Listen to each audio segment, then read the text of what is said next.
қазір бірінші адамдар келіп алып жатыр. Бізде аудан бойынша атаулы әлеуметтік көмекке қаңтар айында 372 адам өткен болатын.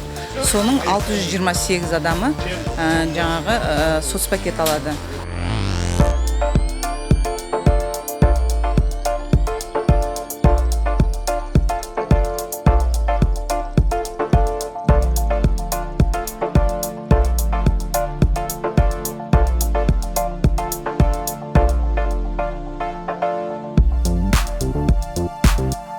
Үш балам бар, жалғыз басты анамын. Осы январь-февраль пособиямды алдым, әлеуметтік көмектің. Осы мен бүгінгі продуктымды алып жатырмын, өте қуаныштымын. Көп рахмет айтамын.